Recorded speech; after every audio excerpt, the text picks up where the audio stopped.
is Tariq Talk. Your host, Tariq Mendez, takes you on a journey with guests from all around the world. Broadcasting around the world. Around the world. This is Tariq Talk. All right, guys. Today I'm here with Marin. A lot of people know her as Supermrin. How are you today? I'm very well. Thank you so much. Glad to have you here today. Thank you so much for having me in your beautiful studio. I'm so excited to talk all about your work, creative process, and all that. Before we start, can you share your Instagram account and your website, please? Absolutely. My Instagram is Supermrin. That's SUPERMRIN. And my website is www.streetlight.space. That's STREETLIGHT.SPACE. Perfect. Thank you. We're at the Silver Art Project. We're going to be, diving a little bit into all about your art. So do you want to start telling us a little bit about yourself, please? Yes. I'm originally from India. Okay. I moved to the US in 2015, so I can't believe it's been 10 years old. Wow. This year. It's actually my anniversary. Oh, congrats. Thank you. And I spent about a decade practicing architecture in Delhi before I moved into fine art. So in all of my work, you'll see a lot of connections, both in terms of tools and materials, but also in terms of conceptual critiques of modernist and contemporary architecture. Wow. And I was in grad school at the San Francisco Art Institute, and I was working pretty large scale, pretty sort of like immersive installations. I was doing a lot of pretty complex mold making. I was working with very toxic materials, rubbers, polyurethanes, that kind of stuff. And I just wasn't feeling, there was like something was amiss. And it was actually during the pandemic that I didn't have a science background at all, but I started to experiment with and participate in a community of open source material scientists. And I started learning more about biology, and that eventually led to the kind of work that I make now. And so the move from architecture to art has been a big part of my personal and professional journey. Also, the move from India to the US has been a really interesting experience. I've been fortunate to have traveled pretty extensively within the US. I've lived in San Francisco, I've lived in New York, and I've also lived in Ohio, in Cincinnati. And I actually teach sculpture and interdisciplinary practice at the University of Cincinnati presently. So I don't know, there's been a geography and place is such an important part of my experience, both with architecture and with art, and having this opportunity to really understand different cultures, different places, being embedded in different communities, I think has been sort of the narrative unfolding of my life, which I don't know how that happened, but I just get to engage with a really diverse range of people through my experience. Oh, wow. That's amazing. Thank you for sharing that. You said you were an architect. How did you make the switch from architect to artist? And were you always an artist? Like growing up, were you always like drawing and sketching? I was always an artist. And actually when I was 2 years old, so we come from a small farm, in central India in Madhya Pradesh. My grandparents had a sort of small piece of land where they had mango orchards, and I would spend summer holidays in the fields learning and working with the women in the fields. And my mother, in those days, sort of languages was one of the few ways that Indian women could sort of travel and study and experience. So there was a lot of jobs as like translators or teachers where they could still raise families. And so my mom, when she was 17, she got a scholarship to study in Paris. and she learned French, and then she eventually went on to become a French teacher. So when I was 2 years old, we lived in France for about 4 years, and she was studying African writers writing in French. So how they use the French language for the decolonial movement in Northwest Africa. But she spent so much time in libraries, like at various museums. And so when I was really young, it was just the most incredible experience to be able to understand art pre-verbally. So I was too young to actually intellectualize it. And I would just have these, and I remember them very vividly, like seeing the fountains outside the Centre Pompidou and just being mesmerized by the movement, the form, the sculpture, the scale. And I think the rest is sort of history that never really went away. I was always interested in design. I never thought it was art per se. And I never had the intention of being an artist. But I was always a creative person, and I was always interested. I love to visualize things, and drawing was sort of like the base practice that I've always had through my life. It's amazing. And do you think those early experiences kind of have like maybe subconsciously helped you to become like the artist you are today in a way? Definitely. I feel like in my life, the museum actually saved my life. There was a lot of various challenges in the family, in society, in sort of being immigrants at various points of my life, that I think for me, art and ideas and these objects that I saw around me gave me a sense that I could do anything, and we could be anything, and that there was something outside of the sort of like the rigid or narrow views that sometimes society imposes on women in India, and on just on us, that we impose on ourselves in general as well. Absolutely. And I just want to go into your work a little bit. Do you think like those, you said like the, you know, like being on the farm, and like I'm guessing you had the experience to like touch things and play with things and like, you know, divulge and everything about like the eco stuff. Do you think that has kind of like influenced you in a way, like to how you were a kid, like playing with all of that, and now you're kind of like, because I saw that you use grass to make a few of your sculptures. Do you think a little bit like it's like a full circle moment that you had that experience and now you're able to kind of like, you know, touch a little bit in that and then use that for your sculptures today? You know, I remember very vividly learning as a girl on the farm, learning how to make clay by just taking soil, and we would put it in a plastic bag, put some water in it, and bury it underground for a week, and then dig it back up, and it would become like a really beautiful clay, and then we would make little clay ovens with that clay, and then we would roast corn on those ovens and eat it. And it was like, I must have been like, I don't know, 5 years old or something, but it was like the most fantastic idea in my mind, that you could just go to the soil and cultivate this entire cycle from something so raw and basic. And it's kind of funny now that my work has done this full circle, where my mom jokes and she was like, Mrin is still on the fields, and the name of my project is also Field. And and as an architect, I was part of this moment in India, in Delhi, where real estate was exploding, and overnight the fields were being transformed into like large glass skyscrapers. And when you see that raw earth being excavated and you feel the wounds of the earth, I'm really sort of always thinking about that relationship between the built and the unbuilt, the raw materials from the earth that can form a full cycle and can sustain us, but then can go back to sustain other life forms.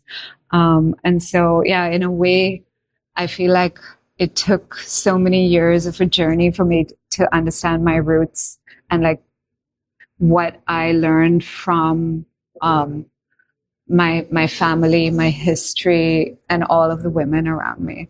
Oh, wow. That's so cool. It's kind of like how the universe kind of conspired for you to have these experiences and like live in different cities, experience like France as a little girl, and then have the, you know, the biological knowledge when you're a kid to now be able to create these beautiful pieces. And I think it's so interesting, like the structure. There's always like a structure with so much detail. That's probably your architecture background. That's why I love, you know, seeing the work in person and speaking to the artists, because, you know, certain things starts to fit. You're like, oh, it wasn't just me. That it makes sense that it's like that.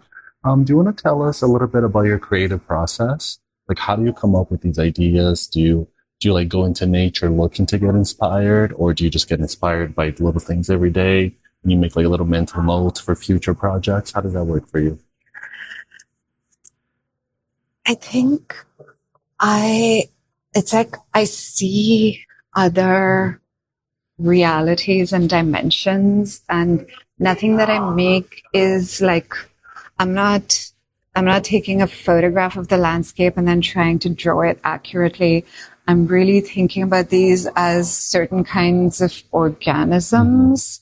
And I'm thinking about like how each of us grow. Like, what does growth mean? How much do you sometimes have to like hurt yourself to grow some other part of yourself? How does society, how does life form us and shape us into who we are? And what is our self-agency in that? And so if you look at my sculptures, there's always some sense of like something grew itself. There's like some kind of artificial intelligence, not in the way we think about it today, but this sort of like a different intelligence, a non-human, or maybe more like primitive intelligence at play. And so I feel like the images just come, and once I start, it's sort of, I embody that creature, and I'm thinking about like, how would I grow? How could I grow? And that's how the pieces make themselves. There's a lot of layers and building and layering and layering. And so just in terms of technically to explain what you're actually looking at right now, because it can be confusing, especially in an image. This, for example, is a tensile structure made from fallen maple trees from this landscaping firm on the outskirts of Cincinnati, Ohio. So I'm interested in these like plant wastes that are actually grown for domestic consumption. So they're like, is it nature? Is it a commodity? That question is always triggered. And then I make these interior sort of like skeletal structures from those plants. And then I do sort of like a complex mold making process.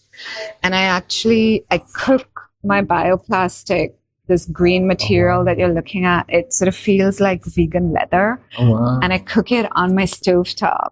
That's so cool. In giant pots. Oh, wow. And I have in my studio, I have like a little sort of almost like a little commercial kitchen set up where I make the materials. Oh, wow. And so one of the most exciting things about my work for me is that I get to research history of a land. I get to research and understand communities and people from a place.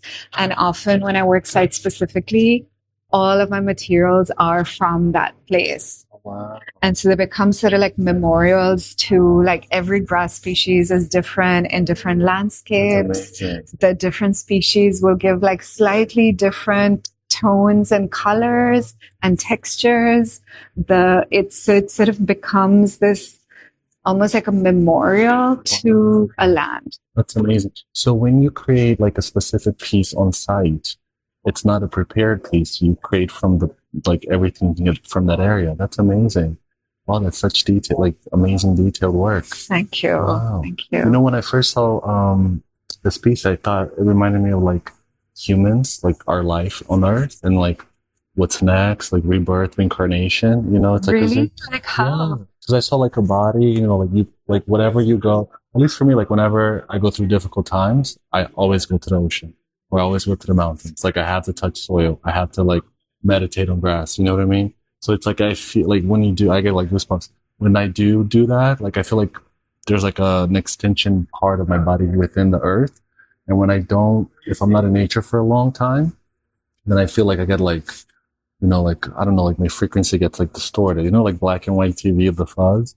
And it's just so amazing because it's like, you know, we are the earth and the earth is us. We just forget, you know? We just forget. Yeah, that's amazing. I loved how you put that because I'm the same way where I'm a water person. I love the beach and I've spent a lot of time scuba diving and understanding different kinds of ecosystems and ecologies. And there's this sense that I'm interested in my work that like when you look at it in one moment, it seems botanical, but in another moment, it seems human, but in another moment, it seems sort of like coral-like. And so, I love that space where we always trying to make an image in our minds and you start to see something. It's like clouds. You see something and then it shifts and then you see something else and then it shifts. And in a lot of my work, I'm always aspiring to sort of like titillate you just into to words and image, but then it's actually nothing that you can recognize. That's amazing because your work on the image is one thing, you know?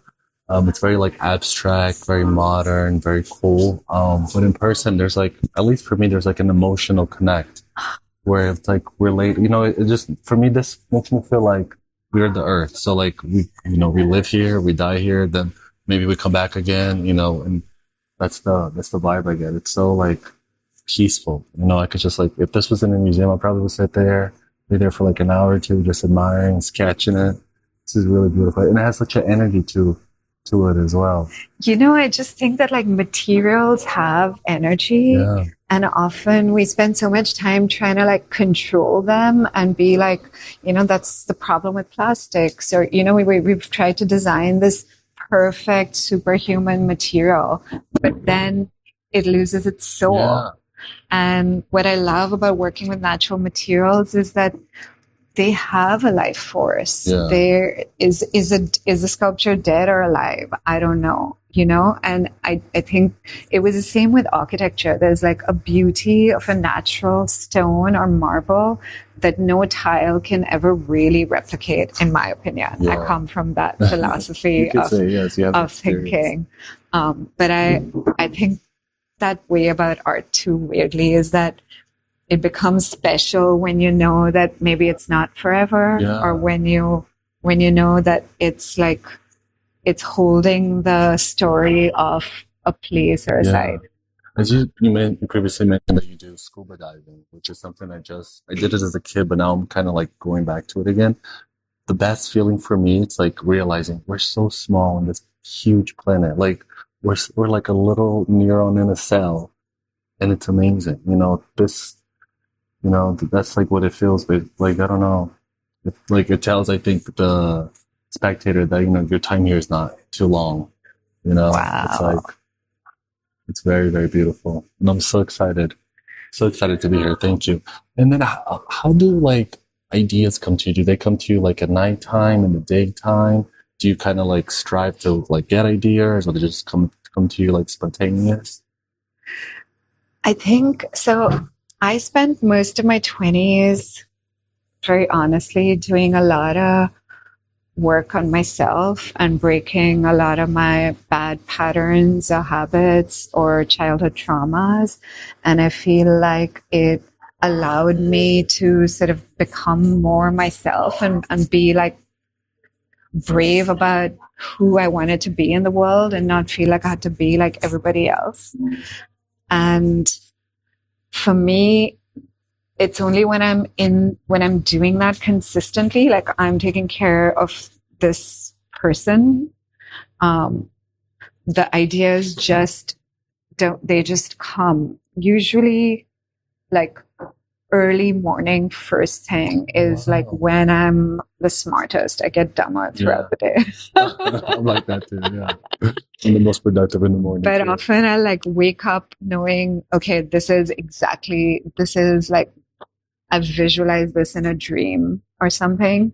And it just needs to, this is what needs to happen. That's so cool. And then are you able to like remember the idea, or do you have to write it down, or otherwise you forget forever? Like, are you an artist that's able to remember it? Or do you have to like, I remember the feeling of it, even if I lose some of the details. Okay. I often just remember like a sort of a starting point. It's never the ending point. And I think that's the beauty of materials, is that I can start with my imagination, but it is like the pushback that the material gives that actually makes the work more interesting than I could have conceived. Yeah. And so I think for me, that image is like the starting point. And then once I start, it's like what you said, it's actually just about like, I'm often thinking pretty ritualistically about like, how do I transfer this energy force into this material, and how is it giving me that energy force back? Yeah. So I think that like without materials, it's like a castle in the sky. Like the material gives that response that makes it tangible on the earth. Oh, wow.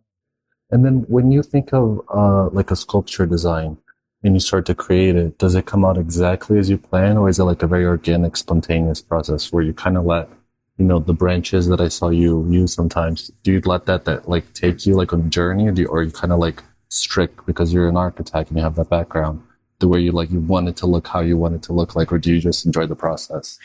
I mean, it's a bit of both.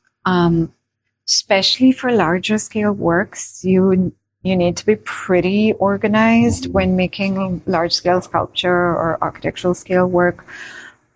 This piece, for example, the base of it was actually modeled on Rhino on 3D software. So I actually use a lot of pretty complex computer-aided design moves as just for like the mold making process of the work. But then again, once the branches come in, once the materials are in my hand, I give myself the permission to like keep expanding and growing and transforming. So yeah, it often starts very precise, and it's more, I would say, more than like trying to be precise throughout. What I'm really trying to do with material research, with structural research, within all the areas of the R&D for my work, is more about setting up a system where I can have flexibility through the process as I go. So how can I like get the base right that is still going to allow me all of these different options down the road as the work progresses? A piece like this, for example, took me about like 2 months to make, which is a pretty long time. Like I don't make a lot of pieces every year. I make maybe like, if I can do 10 or 15 pieces in a year, especially at this scale, that's like pretty ambitious for me, because there's like many parts of the mold making and sort of like complicated moves, and then cooking the grass and getting the materials and working with communities. So it's sort of like, it is very process oriented. And I feel like if I have the right process, the outcome is the right one. Yeah. Wow. And then when you're cooking the grass, how is that process for you? Because to me, it seems like, I think cooking is very therapeutic. So is that process like, do you get excited? Like, already have the visions of where you're going to create, or are you like in the moment focused on cooking the grass? I'm a bit spoiled these days, because I've learned that I can freeze the material and then reuse it, like re-warm it up when I need it. So I actually have a freezer, and I need freezers as like my storage process. So when I'm making material, it's very one track. Usually it's more about where I'm sourcing the grass from. So a lot of the samples here that you see are actually from the Greenwood Cemetery. And I have a sort of ongoing partnership with them where, because there's someone mowing the lawn every day at Greenwood Cemetery in Brooklyn. Cool. And so, I would say the grass is more about the site itself. Yeah. So I go, I talk to the mowers. They tell me where they are. I take bags, and as they're mowing the lawn, I'm like having conversations with them and like collecting some of the waste clippings that they're gonna send away, and then taking them to my kitchen. And then first I have to like boil the grass to get rid of any of the toxins. Then I wash it actually in my washing machine. No way, you can do that? Yeah, way. I double bag it. I use nut bags and then like the laundry bags on top of that. So it smells like gold. It becomes these thin, like beautiful, like cellulose fibers. It's like such a precious material. That's so cool. But it takes like 2 days to make a batch of grass. So it's you just have to do, one step after the other. You can't rush any of it. It's sort of like you're working on a cauldron with fire. So it has a little bit of that like witchy vibe, but it's much more grounded than that because it smells of a farm the whole time. So it's like a weird process. I have a question, just me being nosy. Sorry if it's too much, but you said that you grabbed this from the cemetery. Do you like cleanse it with like sage? Or I actually do have, I use a lot of natural essential oils. Okay. So it takes the bad juju. But I think of it more as like a good it's like, it's like literally the circle of life. It's the circle of life. So cool. And it's like that gratitude for the abundance of the earth. That's so cool. I was like, because my next question is going to make sense, but hearing you talk about like, learning about your work, I was like thinking to myself, I was like, wow, when I die, I want her to make a sculpture out of me if that's possible. And that would be so cool to like, I know it's like a wild thought, but it's really cool. No, I've actually had other people request this from me is that they would like to be like buried in a sort of like a bioplastic pod, and that then the materials decompose with the bodies. And I think it's really, a lot of people are doing like more sustainable forms of burials than coffins because wood just takes so long to decompose. Absolutely, but it's like funny that actually I get that question quite often. Because I was like, this is so cool for like, your family to come, meditate, talk to you, have like a visual, just look at the ground. And is there like if you could do any project in the future, not worrying about budget or any restriction, do you have anything in mind that you would like to do? I'm actually like working towards, I'm like working on a bunch of proposals. So fingers crossed for me. Yes. But from the onset of this body of work has been this desire in me to work at architectural scale, outdoors, in a landscape where the sculptures become a rewilding tool for a sort of like a traditional lawn. And so a site like a manicured lawn or a golf course or something like that kind of, or like a sports stadium where they're actually trying to rewild the landscape and plant new species of plants and ecosystems. And so, in my vision, I do outdoor large scale works that as the art decomposes, there's seeds inside and it triggers new things to grow. And so you could imagine this with like some leaves growing from some parts and some parts breaking down. Fabulous. When I first saw your work before I saw that you were an architect, I did see like a structural like frame to it. And I thought, oh, maybe, perhaps she had some knowledge in that. But I also thought like, how they do like for Art Basel, they do a collab every year. I thought like, once I learned that this is like biodegradable, I thought maybe like this kind of like taking over a skyscraper, like a fungus type. And then the part that's on the ground, you bury it.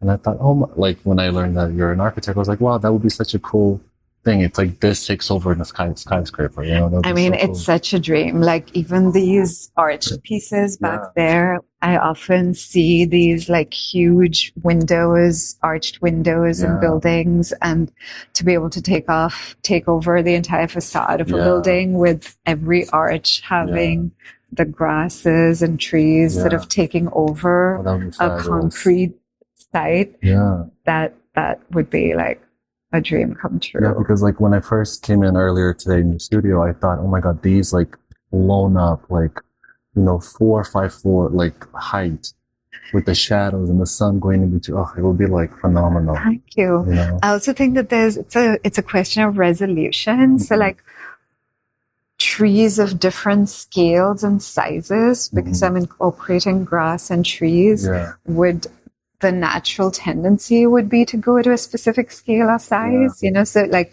to be able to use full size maple trees and make a sculpture from That's that. so cool. And like, oh my God, I just like thinking now, you traveling around the world doing these installations, like fitting, as you said, you take the source from where you are. That would be so cool.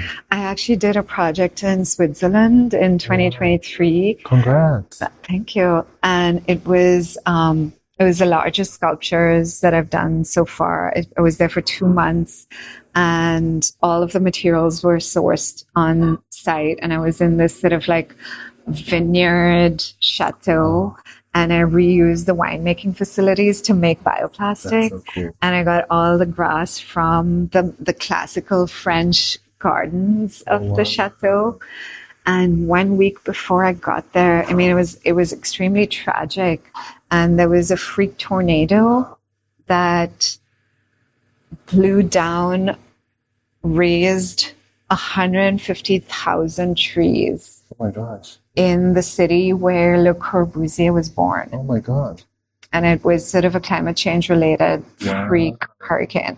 Yeah, because I was going to say Switzerland doesn't have it. Doesn't. It was like, it was devastating. And so I got there. It was so sad and freaky to see this devastation. And I pivoted the entire project to account for that and sort of participated in the community cleanup for all of that. And eventually the sculptures that I made were using the fallen trees from that calamity. And were you able to have access to like different trees that perhaps you wouldn't have been able to had they not gone through the hurricane?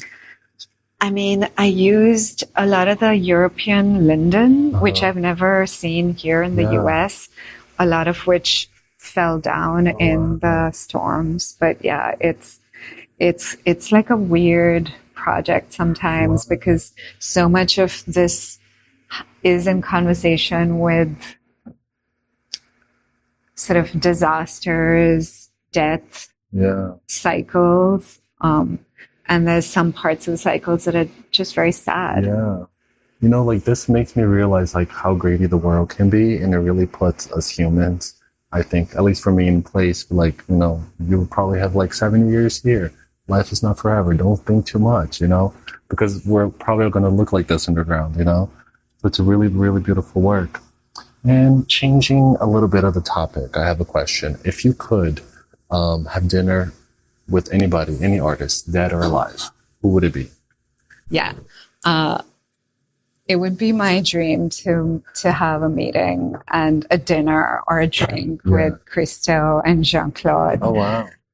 I remember when I was in undergrad listening to an otherwise pretty boring art history lecture on contemporary art until we got to the slides of Christo, and it was just like, it was an overnight change in my understanding of what scale means, what is possible in the world.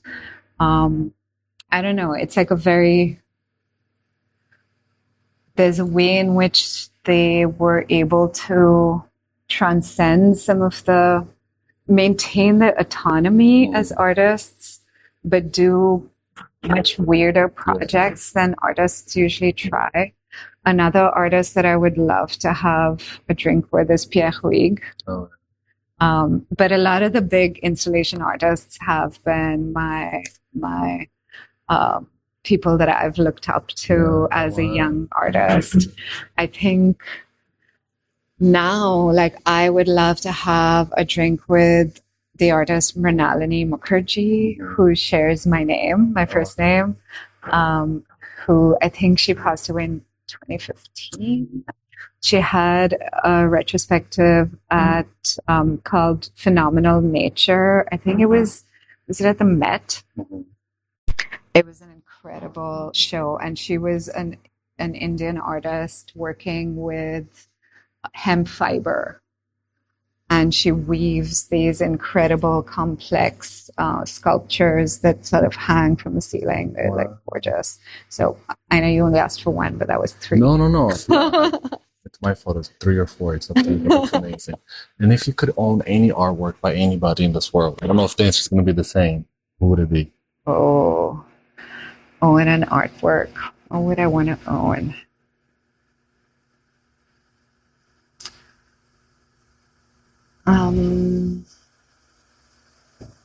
I've never thought about owning work because I feel like work should be seen by everybody and belongs to the museum. You're the first person to say that. That's so nice of you. Yeah. I feel like that's what I love about institutions is that many people get to share something. You're the first person in this podcast that has said that. I would love like a Calatrava pencil drawing original. Oh, wow. That's so cool. Yeah. Wow. I would love any architecture blueprints. And I love that too, because then you're not owning the actual work. The work is out there for the world, but you get to have like a little part of that. Yeah, that's so cool. That's so sweet of you. And then speaking of the future, do you want to share any projects or future projects you have coming up? Yeah. I'm working with an organization called GenSpace, which is essentially the world's first community biology lab. It's in Brooklyn, and I've been a member of the community for a pretty long time now, since the start of this body of work. And a lot of the community there has helped develop my materials in different ways and provide a lot of feedback and support. And so I'm actually working on a grant right now with them, with the Anonymous Was a Woman Environmental Art Grant, to study my recipes and develop a spec sheet using different scientific testing methods, so that I then have a full data sheet on like exactly what is the composition, the chemistry, the strength, the biodegradability, the light fastness, all of the sort of still unknown components of this material. And I'm working towards a solo exhibition next year at the Western Gallery in Cincinnati, Ohio. Upstairs is going to be the artist Diana Al-Hadid, who is like a huge inspiration in my work. I love her work, and so it'll be an honor to have her upstairs and have this solo exhibition downstairs. So yeah, it's going to be a whole new body of work, and that's keeping me pretty busy in the studio these days. But I'm also simultaneously developing those outdoor protocols for the outdoor sculptures. In your day-to-day life, are you always getting inspired by your surroundings, or like are you able to kind of like, let's say like tune out the noise and just like focus on your task, or are you like 24 hours, like would you describe yourself as a creative, like you're getting inspired by little things and getting ideas here and there? It's hard to tell. Yeah, definitely. I think conversations, I think being here with all of these artists that are incredible artists around me, being in the studio and having those moments where we like look at each other's work and we're like thinking or talking together, or like, I mean, the view that I have in the studio right now is just so phenomenal. And there's just something about, even today, like sometimes when it's sunny, all of this will be like backlit, all of the work, and it looks incredible. But even on a foggy day like today, that quality of the light is so powerful. I think, there's, who knows where everything comes from, but there's always something invigorating about the world and about experiencing new experiences. Especially you. Yeah. And I think for me, travel is like a fundamental part of how I've learned how to be a person and how I've learned other ways of being, that just like what my parents taught me is not the only way, or that different cultures have such different ways of processing the world around them. Oh, wow, that's beautiful. And I feel like, you know, like this time in your life, it's like the universe put you here for a specific reason, you know. I feel like you're so in tune into, as we said, like frequency, energy. Now you said you did so much like self-work in your 20s. So I feel like everything, it's like leading up to now. So I definitely hope, oh my God, I have ADD, as you can tell, but like, you know, as we talk more and more about your work, I'm thinking like, oh my gosh, you should do something in the Amazon. That would be so cool. Could you imagine you going there, like, because it's like endless possibilities, you know, with all the material that would be so, so amazing. But to circle back here right now where we are in the Silver Art Projects at the 4 World Trade Center, how has this residency program been for you so far? It is so wonderful.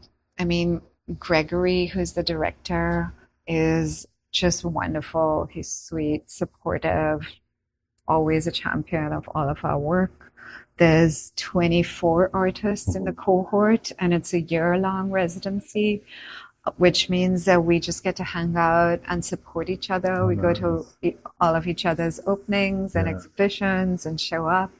They also bring in a lot of visitors, curators, directors, collectors, other artists to studio visits with us. And I have not talked to this many people ever before in my career in terms of like a professional angle.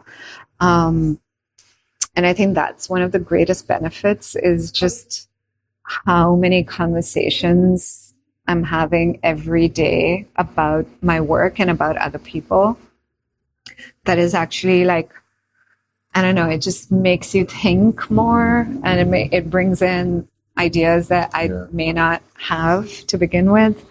But yeah, I've loved this experience. I've loved being here. I love both of these drawings have been made in the studio here. Okay. And so just having this beautiful light and being able to get into that meditative space and state has been wonderful. That's so cool. And are you an artist that you like the interaction, like when you're working? Would you prefer to kind of like tune out the world, start your artwork, and then finish, or do you enjoy like that interaction from like different people, hearing what they see from your work?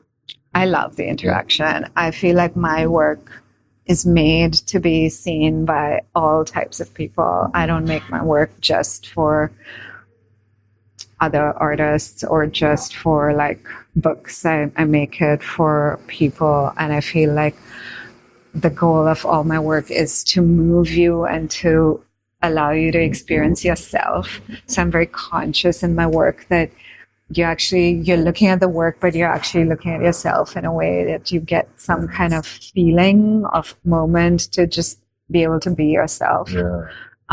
So yeah, my work is always made for people to experience. That's amazing. It was definitely a self-reflection for me. And then how are you in the studio? Like when you come in, are you able to get to work right away, or do you need to like meditate, have a coffee, read a little bit, and then dive in, or are you able to just like jump in whenever you feel inspired? I need my coffee. A double espresso doesn't hurt, right? I need like everything to be right. I need my coffee. I need my space to be clean and organized. It's funny because like I need everything to be very well organized so that I can do work that's very messy and chaotic. But I'm actually like a very organized person. Like all of my tools will be labeled. Everything needs to be like properly arranged in its place for me to really start working. But then once I start working, I'll make a mess. Oh, that's beautiful. Thank you for sharing. All right. Thank you so much for being with us, letting us come into your art studio. It's been such a pleasure hearing all about your work. Do you want to just share your Instagram and website so everybody can follow up and keep track of your creative process and future opening projects you may have? I would love that. My Instagram is Supermrin. That's SUPERMRIN. And my website is www.streetlight.space. That's STREETLIGHT.SPACE. I'm very informal, so like feel free to reach out. And I do more stories than posts sometimes because it's nice of how they go away. Yeah. And I know social media has its challenges, but it also is such a nice way to connect with people. So I actually do use it quite a lot. That's amazing. Thank you so much again. I had such an amazing time here listening to all of your work. Thank you so much again. It's been a pleasure. Thank you so much. I loved talking with you today. And you two have this like incredible presence and calm. And I can tell that, you're like being in many different wonderful ways. It was like wonderful to like just spend this time. Yeah. There's like a calmness in me now. Thank you so much. Thank you for listening to Tariq Talk.